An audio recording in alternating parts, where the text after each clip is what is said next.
Hello everybody and welcome back to World of Warships Legends. My name is Spartan Elite 43 and tonight we are back in the Hipper and we're on the Atlantic. Now, you guys occasionally, and I say occasionally with quotes because pretty much every video somebody at least once is mentioning a ship that I should try out. And here lately I've been trying to oblige. So when I was requested multiple times by multiple people to get in the Hipper and give her a go, I felt like I had to do it. It's been a while, so let's take the Hipper out. Now you'll notice I'm running the Azure Lane skin, which is a permanent camo for the Hipper, because if you got a permanent camo, you might as well use it, right? That's 4.5% dispersion nerf for the enemies, and what is it, 4.5% concealment. So yeah, can't argue with it. But anyway, sometimes you have games that are unexpected. Like, I was fully expecting to go out here and have some fun in the Hipper and show you guys a good game and, you know, come out there and you know, get things done. Sometimes it takes longer than others. In this case, it took just one game in the Hipper. And I didn't even realize I was having that good of a game. I just knew that this side of the map was littered with enemies and it was just me. So, you know, we do what we do, am I right? That's all we got. All we got is me. I can't count on anybody ever. Other than the fact that I was in a match earlier in my, what was it? Cleveland. I was in Cleveland. I got put into a legendary match, and like literally half of my team, it was a 7v7, and half of my team was talking in chat, and they knew me. It was great. One of them was even a friend of mine.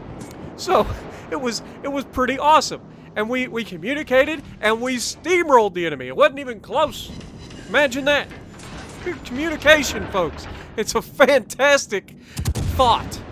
Doesn't always work that well. Anyway. So, right off the bat, you're going to notice we're going with the HE spam. Why are we going with HE spam? Because we're not going to have that much detection for these guys for very long. Now, we get pretty lucky here. That could have been an absolutely devastating shot. Luckily, the Scharnhorst just, unfortunately for him, put the shot in the wrong spot. Now, you'll notice that we've already lost our destroyer. The enemy Voquelin or Voquelin, I can only apologize so many times. I just gotta quit saying it. The Tier 6 French destroyer around the corner has managed to take out our destroyer, which is the only thing spotting the enemies for me over here. So me being the, you know, trap artist that I am, I like to make sure that I try to leave presents for people who I think might try to flank me. I dumped some torpedoes off. Now, one of the fantastic things about the Hipper, not only does it have turtleback armor, and I'm fairly confident it is the only cruiser in the game other than Prinz Eugen who has turtleback armor, is the fact that it has 6 torpedoes on either side of the ship. Now, they're mid-range to short-range torpedoes. They're only 6-kilometer maximum range. But when you're in trouble, they can really help you out. Now, I threw those out there thinking maybe a destroyer was going to come around the corner and run right into them. Unfortunately, it ain't what happened. And even more unfortunate is we have this Scharnhorst out here, and I was debating on not firing, but then I'm like, you know what? We've got to do our part. We've got to try to do as much damage as possible, see if we can set some fires, spread the love around, and just overwhelm the enemy. At least maybe hold them back, because as you can see, the entire team is, oh my god, the Iowa is now shooting at me too. So we have both of their destroyers, 2 of their 3 destroyers, their Scharnhorst, their Odin is heading this direction, and they have the Iowa.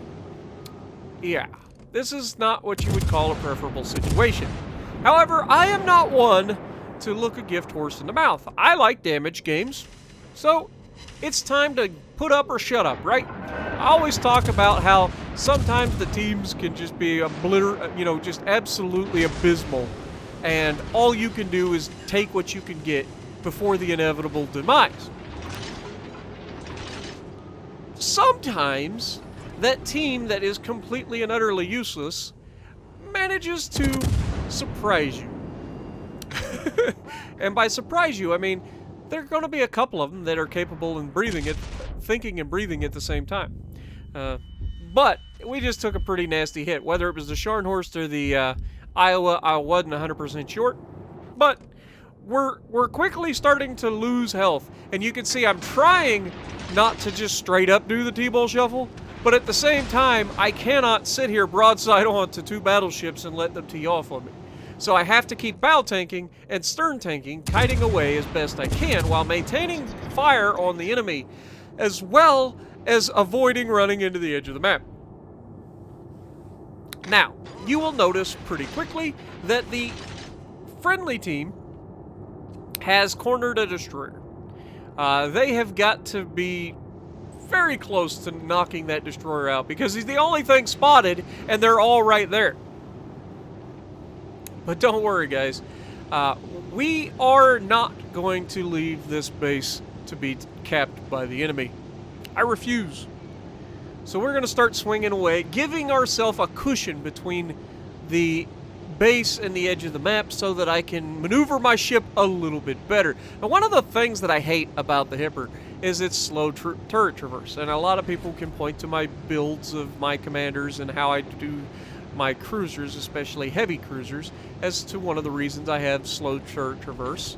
I understand that there are ways that you can maximize your turret traverse, and if I have a problem with it, then I can deal with it in ways that they put into the game specifically for that. But no, my biggest issue is the turret traverse on this ship. Other than that, it's a fantastic ship. It is a fantastic ship. But yeah, the turrets are pretty slow. Now, as you can see, we're testing the waters with the torpedoes as we take another big hit. Only thing keeping us alive is our great armor. And we may not be able to bow tank and stern tank 15-inch guns the way that the Balti and the Wichita can. But for just overall damage, like the ability to tank hits, the Hipper's got the others beat. Because you can get away with a lot of stupid crap in this ship. And a lot of times you come out on top. Now, we're still using a lot of high explosive, hoping to set some fires, and we do actually set a fire on the Iowa, and then we switch to armor piercing. Why? Because he's given us a flat broadside to shoot at, so why wouldn't you switch to armor piercing? And just watch at how capable these armor piercing rounds are. Wait for it. Pow! Yeah, that's right. That was like 10,000 damage right there. That's not a bad salvo, folks. But I go back to the high explosive. Why would I do that? Well, he extinguished a single fire. So I'm hoping to set another fire.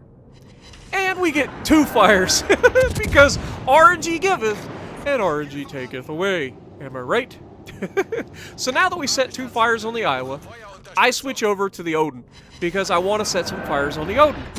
Obviously, we want to try to get the Odin off the board to, slow him down as best we can. But our Bismarck is just bound and determined to throw his ship away. He sailed from one side of the map all the way to the other side, didn't do anything, and then sailed all the way back to throw his ship away. Don't ask me why, but that's what he did. Now, fortunately, I'm not sure who does it, but somebody lays the boomstick on the Iowa. I don't know if it was Bismarck, but somebody definitely did. Now, we're going to get close enough to potentially get some torpedoes off on the battleships in the near future. And this is where you start to see where I'm going to make sure that I'm turning my ship on both sides. Because you got 12 torpedoes, you might as well use them.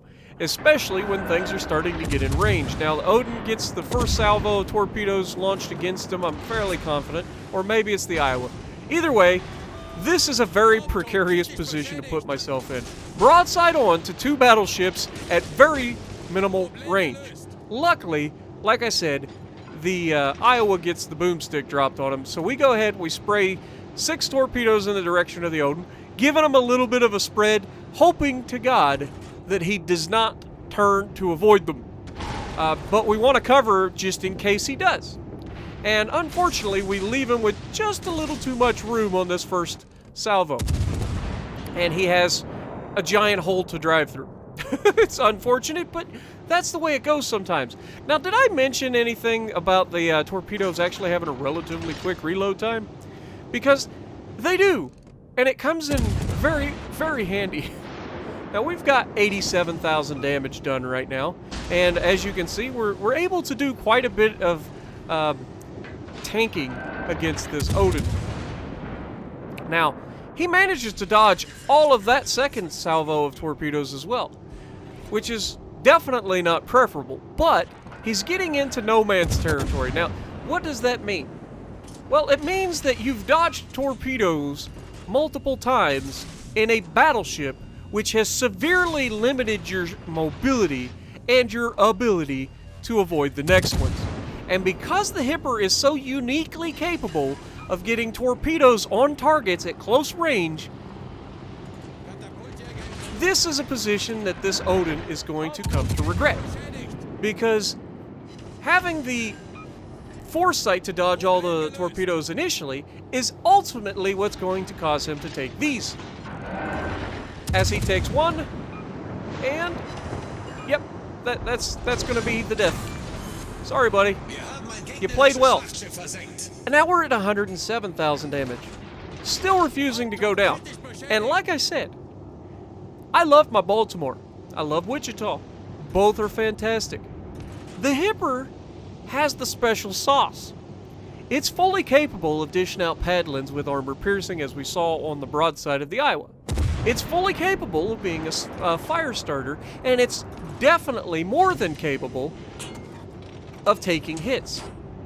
While it may not have the ability to not be overmatched through the front or the rear by 15-inch guns, which really helps a cruiser, especially heavy cruisers, it is capable of taking the hits, just outright taking the hits, and being able to get close enough to deliver the final blow on most people who get close enough. Now, as you can see, we've got more torpedoes. We're going to go ahead and spread them out on him. He's launched his torpedoes. Big surprise, right? That's why I was running my hydro. Or I was running my plane and spotted his, and then assuming because he turned the other direction that he would launch off of the other side of it. Look at that. We launched our good God, I can't speak. Our sonar, and we detect his torpedoes, and we're already dodging because that's the way we do things. But we managed to cap the Scharnhorst right on the nose. Now that caused flooding. We're not getting flooding damage right now, which means he burned his damage con. Which means if we can get a fire, we can take out this Scharnhorst because he doesn't have enough health, and he's not long for this world. Hopefully we can get 2 fires. But guess what's loaded, guys? The torpedoes off of the other side of the ship. Anybody who guessed that was right. Now we hurry up, we spread a wide spread. We don't want a chance. And once again, this Scharnhorst has made the same fatal flaw that the Odin made a short while back, which is he's dodged so many torpedoes, turned so hard so recently that his ship is really, really slow. Which means dodging the next set of torpedoes is going to be difficult, especially when they're stacked perfectly in a wide spread, allowing for very wide coverage as we ride the torpedo into the sunset. And one of them finds their mark. So, hopefully you guys enjoyed. It's not a normal video for me. 130,000 damage done, 2,300 base XP, holding back the enemy for as long as we could. So if you like what we're doing, punch the like button, leave a comment below, subscribe to the channel if you haven't already, and as always, I will see you in the next video.